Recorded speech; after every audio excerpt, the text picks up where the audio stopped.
almost said we're not going to do this War of the Roses. I'm going to tell you why. Why? Because I don't think it has enough evidence that proves anything. There's something weird going on, but I don't think that it necessarily means he's cheating. Okay. I'll let Laura explain the whole thing to you because Laura thinks that it does mean that her boyfriend or fiance, is he fiance, Laura? My fiance, okay. yeah. Ben is up to something. Tell me what's going on and what was the evidence that you saw? So we have this cabin near Alexandria. It's my fiance's family cabin. Okay. And we keep getting, so whenever someone opens and closes the door in the cabin, we get text messages as part of the security system. Okay. And we've been getting text messages, but we're not there. And so I asked Ben about it, and he said, Ben's my fiance, and he said he called the security company, it's just a malfunction, but last week, we went to the cabin, and I noticed that the towels were folded weird, and there was a can of Truly in the fridge. So someone's obviously there. I don't drink Truly. It's that cider or whatever, that boozy vodka whatever drink. It's like Isn't a that hard. kind of like a white? Is that like a that. White Claw? Yeah, it's like a hard seltzer. Oh, okay, gotcha. Okay. Whatever that is, I don't drink that. But see, there's the first thing that I thought is if I have a house out in Colorado, kind of like my cabin, and I have the same thing. I have text messages or an email every time somebody opens and closes the door, but it alarmed me. I mean, no pun intended. I was like, oh shoot, there's somebody in and out of the house. Turned out it was my nephew, and I'd forgot that he was coming, and so I called the sheriff. Yeah. And the sheriff showed up at my door in Colorado, and my nephew was sleeping on the couch, and it scared the ass out of my nephew. So, but you didn't. So you told Ben about this, and Ben is like, "Oh, it's probably false alarms," which is weird because it sounds to me like he would then know that there was somebody at the cabin. See what I'm saying? I see what you're saying. Okay. So then you go up to the cabin. So pick it up from there. You go up to the cabin last weekend, and you find towels, right? Yeah, I find these towels, and they're folded all weird. Like, I can't imagine him having any other people at the cabin. Okay, when you say all weird, what do you mean? Like origami or shaped into swans, or what do you mean by that? They were folded in a way that I never fold and that he never folds. How do you fold? Okay, describe to me how you fold your towel. I fold my towel lengthwise, like, Lengthwise. hot dog way, and then hamburger way. I fold it like a normal towel. The easy way. That's not how you fold a towel. What do you mean? You fold it length, like you flop one in the top over the other half. So Okay. now you've got like a square towel. Yep. Then you bring it back, and now you got a rectangular towel. Then you fold it one more time into a square. Into a square. What the hell other way is there to do it? Well, you can do it her way too, where you fold it the long way in half, and then you just do two squares in a row after that. That's dumb. So you do, okay, so that's how you do it, okay. But they were folded differently, and I'm kind of giving you a hard time, but everybody knows your own towel fold. Yeah. And you know Ben's towel fold, and it was neither one of those. Neither one of those. And the only people I see drinking Truly are young women. So why do you think that even if Ben did have somebody up there, why do you think he's cheating? Do you think it's somebody that I don't understand the link to the cheating, though. What other thing would it be? What other thing would it be, He's Jenny? trying to cover this up. He's trying to cover this up. Okay, the fact that he's lying, that might be something about it. He's acting super suspicious about everything, like the towels, the Truly. It's just, why is he saying it's a security malfunction when it's obviously not? Okay, so there's obviously somebody there. That's pretty clear. So he's hiding something. So your suspicion is that maybe he's got this side action that he let use the cabin for the weekend? Yeah, which is weird to me because why would he have her up there if he's not even there to enjoy it with her if he is cheating? Right. And I don't know. Okay. Here's what we do know. We'll get to the bottom of this when we call Ben in a second. We're going to find out who he wants to send roses to. You don't have any names or anything of people that he might be cheating with, right? I mean, there's this girl, Whitney, he always talks about at work. Okay. So maybe it's Whitney that's up there. We're going to find out. We're going to call Ben in a second, and we're going to find out who he wants to send roses to, and we'll get to the bottom of this whole thing. In the meantime, let me know. Call me or text me at KDWB1 53921 to let me know whether this is even enough of evidence to do War of the Roses on. And why in the world would he not be alarmed? Seriously, if you got an alarm on your phone that somebody was in your house, Jenny, you wouldn't go, I'm going to call the alarm company. It must be a mistake. No, I'd be freaking out. I would assume that my alarm system works well enough to know when something's wrong. So I would assume that something is not right. All right, we're going to call him in a second. Call me and let me know what you think is going on at 651-989-KWB or text at KDWB1. War of the Roses Part 2, next on KDWB.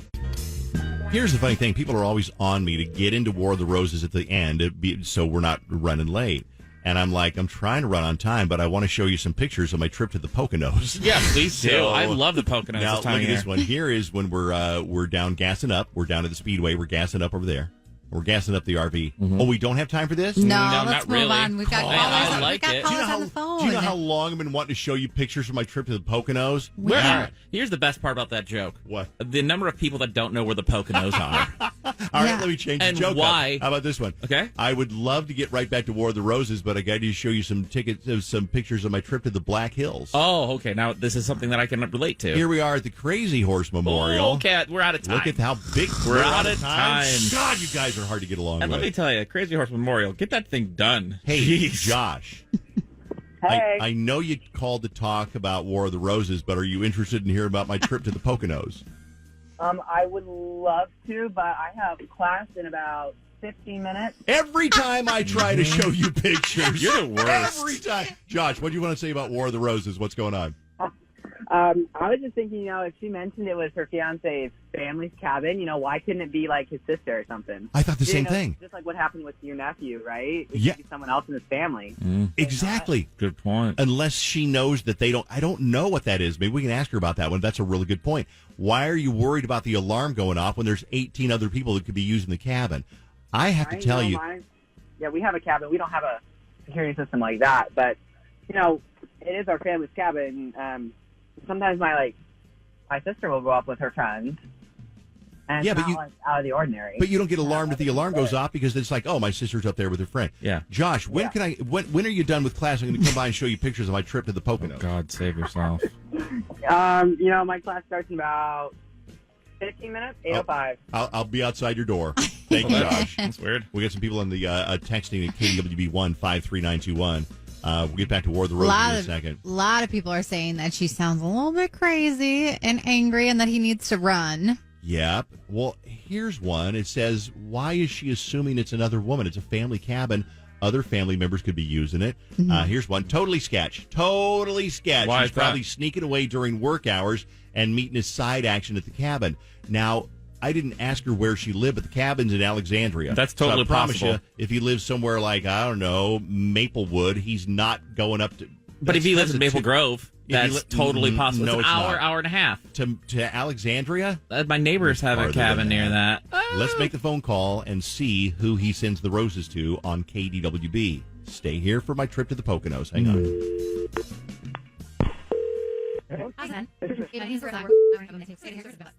All right, Ben, as promised, we're taking the survey. We have a dozen long stem romantic red roses to send on your behalf. So all I need from you is a name you'd like to send these roses to. So who would you like to send them to?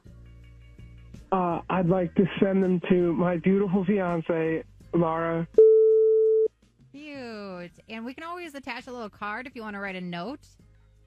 Sure. Thank you so much for being my person, my love, and I adore you.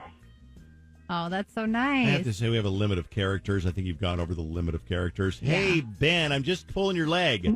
Ben, What? let me explain. Yeah. Let me explain what's going on. What's going on? Is that you're going to laugh. You're going to laugh. You ready to laugh? It's kind of a funny I'm ready bit. to laugh. It's kind of a gag. Okay. Okay. Let me explain it to you. We are not taking a survey. We don't care about how your phone is working. We don't care. Not at all. And we really don't have any flowers to send, but we wanted to pull a little trick on you to see if you were going to send flowers to somebody, who you would send them to. But now you probably want to know who I am. It's Dave Ryan on the radio over at KDWB. And we tricked you to send flowers to see who you would send flowers to. There's no flowers. You see, that's funny, right? Mm-hmm. Okay. Okay, let me Look, explain. He still doesn't get it. He's not really laughing He's either. not really laughing, but let me explain what's really going on. It is your fiance Laura put us up to this to kind of trap you to see who you would send flowers to, because she was suspicious that you might be seeing somebody. Of Do what? you have any idea, Ben, what made her suspicious? Why would she be suspicious? Well, I'm going to let her tell you. Guess what? Who's listening on the phone right now? Listening on the phone right now is Laura, your fiance. Say hi, Laura. Hi, Ben. Hey, honey. Hey, hon, what's up? What's going on? Well, you know how I feel so embarrassed now because I thought because someone was in the cabin that you were cheating on me. Never. What? I love you. Why would I ever do that? No, absolutely not. Kind of a quantum leap from somebody who was in the cabin. She thought you might have been hiding somebody like Whitney from down at work, or maybe you let Whitney stay at the cabin, or maybe you're seeing some girl and you let her use the cabin for the weekend. I don't know. We talked about it, but here's the part that was weird. You acted like you knew somebody was in the cabin. Do you want to know how you gave yourself away? Because, remember when the alarms were going off on your phone, you kind of blew it off, where most people would be like, oh, my God, there's somebody let's call the sheriff, there's somebody broken into the cabin. But you blew it off like it was no big deal. So you seem like you know who was in the cabin, but you wouldn't tell Laura. Well, yeah, but, okay, it's my buddy Cole. Who is Cole? Ew. And why was Cole? Ew. And why is Cole staying there? What's going on? Okay, you know Cole, he's always just kind of rough spots here and there, and he's at a rough spot. And I'm sorry, he needed a place to crash.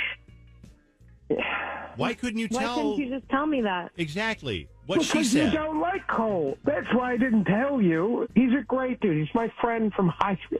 We've known each other forever. And he just needed a spot to crash. And I knew you, if I told you, you'd say no. So, you know who Cole is, Laura. Yeah. What do you I know think who of Cole? Cole is. You don't like him? He's crashed way too many parties at our house. Really? So Cole is somebody who comes over. Does he kind of leaned on you guys before? Yeah, I mean, he does, but he's a great guy. He's a great guy. He's a good friend of mine from forever ago. He's just kind of a mess. So why? But you wouldn't tell Laura because you were worried that she'd get mad. Yeah, as right now. Do we believe in this, Jenny? I don't know. The thing is that if you guys sound probably maybe upper 20s, lower 30s. So I'm going to guess that Cole just does not have his life together whatsoever if he needs a place to crash. Like, why doesn't he have an apartment or a house or even family he can stay with? So I'm assuming by this point, Laura is fed up with you always coming to Cole's rescue, which is why she would be mad. And I'm on Laura's side, too. And I just don't get why you wouldn't have told her, but I do get why you wouldn't have, so that she wouldn't be upset. Exactly, and it's way better than me cheating, right? Jeez, it's just Cole. You know Cole. You liked Cole. You might not like him now, but he's a great guy. And I'm sorry, honey. I mean, that was Dave Ryan's War of the Roses on 101.3 KDWB. So we got a new development here on War of the Roses. Basically, whenever we do War of the Roses, we talk to our friend, attorney Jonathan Fogel, to get kind of a legal eagle perspective on this one, because you've been doing family law for 25 years.